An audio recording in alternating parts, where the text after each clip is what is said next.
السلام علیکم. د 3-4 ورځې نه په ملک کې مختلف حالات روان دي. پی ټی آی حکومت او فوج د دې په منځ کې هغه مسایل روان دي چې کوم د یو ملک اندرونی مسلې، کوم د یو ریاست اندرونی اختلافي یا د یو سیاسي اختلافي. خدا سیاسي اختلاف چې کله په کینیا کې ارشد شریف صحابي دا شهید کړی شو، نو دغه نه بعد په ملک کې او هغه مسلې مخې لرالي چې دغه مسلو ډي جی آی ایس پی آر او ډي جی آی ایس آی چې دا پریس کانفرنس وکړي او د عوامو مخې ته حقایق کیدي. په پاکستان باندې مختلف حالات راغلي دي. د انډیا سره هم مسلې راغلي دي، حالات خراب شوي دي. د افغانستان سره هم ډیر زیات سنگین حالات تیر شوي دي. د ډیرو ممالکو سره د پاکستان حالات خراب شوي دي، خو د پاکستان په تاریخ کې ډي جی آی ایس آی پریس کانفرنس نه دی کړی.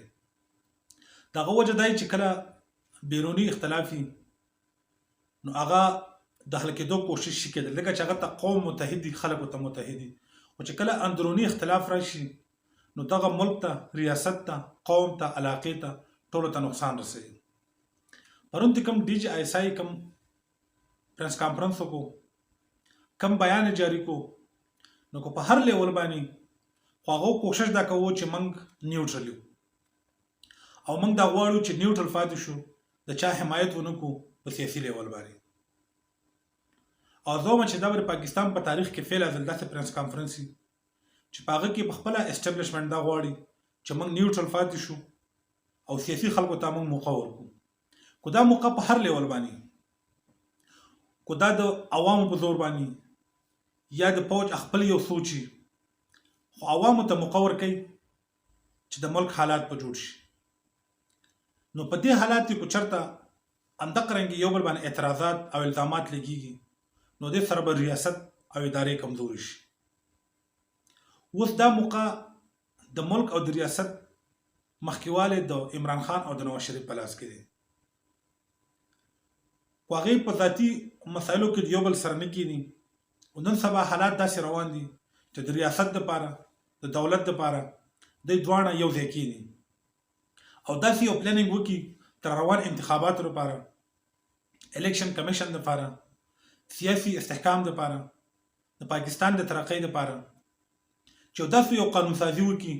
چې په هغه کې د هر یو ډپارټمنټ کردار معلوم شي او هغه ته خپل کردار محدود کړي.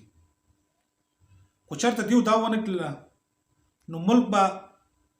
بالکل خراب طرف ته رواني، نقصان طرف ته رواني. او دا په ملک د فایدې لپاره ده او د ملک د بقا لپاره ده چې په دې حالاتو کې عمران خان او نواز شریف دا یو ایجنډ باندې دواړه باز وکړي، داسې یو سوچ وکړي چې په آئین کې تبدیلي راوستل پکار دي، په قانون کې تبدیلي راوستل پکار دي، هر یو ډپارټمنټ ته خپل حق حاصلول پکار دي، هغه له خپل حق ورکول پکار دي او سیاسي خلکو ته په سیاسي لیول باندې ازادي ورکول پکار دي.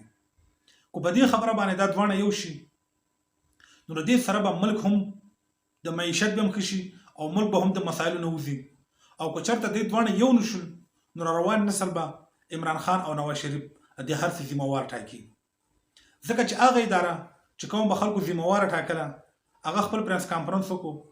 خپل ویوي قوم ته مخې ته کړل، خپله خبره قوم ته مخې ته کړله چې موږ نیوټرل کېدل غواړو، موږ د پاکستان استحکام غواړو او د واک اختیار سیاسي خلکو له ورکوو چې په سیاسي لیول باندې د دې مسلې حل راوځي. نو دا موقع د پاکستان د سیاسي خلکو سره ده چې په دې لیول کې داسې قانون سازي وکړي چې هغه د قوم ته مخې ته کېږي. هغه قانون سازي د سیاسي خلکو لپاره مو وکړي، د اسټابلیشمنټ لپاره مو وکړي، د بیروکریټس لپاره مو وکړي، د عدلیه لپاره مو وکړي، د هر هغه ډپارټمنټ لپاره وکړي چې کوم په سیاست کې مداخلت پیدا کوي او کوم سیاسي استحکام راوستل نه غواړي. نو په دې خبره باندې چې نور صحافیان نه مړه کېږي، په دې ملک کې بدامني نه راځي، په دې ملک کې انتشار نه خورېږي. او که چېرته دا ونه شوله نو ان قریبه ده چې په ملک کې به انتشار پیدا شي، یو به د یو خلاف الزام تراشي کوي، بل به د بل خلاف، په دې کې به هغه خبرې منځته راوځي، هغه خبرې به راښکاره شي چې کوم د ریاست دننه خبرې دي، کم د راز او خفیه خبرې دي هغه به هم پبلیک شي، هغه به هم میډیا ته راشي. چې په کوم لیول باندې دا سیستم روان دی، په کوم لیول باندې دا پریس کانفرنس او د یو بل خلاف الزام تراشي روانه ده، نو دې سره به ملک خراب طرف ته لاړ شي او شاید ته ملک هغه لیسټونو کې ولېږي چې بیا 50 کاله کې پاکستان د هغه بلیک لیسټونو نه خپل ځان نشي ویستلی. ځکه چې ته یو خلاف پریس کانفرنس وکړي یا د هغه خلاف پریس کانفرنس وکړي نو هغه واپس تعالی دغه جواب درکړي او په دغه جواب کې هغه رازونه چې کوم د یو ریاست سره ورسره دي، کوم د یو وزیر سره، یو منسټر سره ورسره دي، د پرایم منسټر سره، د صدر سره ورسره دي، دغه رازونه دغه خبرې به پبلیک کیږي او که دغه خبرې پبلیک شولې نو دنیا لپاره به دا یو واویله جوړه شي، نو دنیا لپاره به دا یو پیغام جوړ شي چې واقعي پاکستان په هر شیز کې ملوث دی، واقعي پاکستان ته څومره هم کارونه کیږي په دې کې پاکستان ملوث دی. نو صرف او صرف د دې مسلو حل نن سبا دور کې عمران خان او نواز شریف دي چې دواړه کینی وسره اسف علي زرداری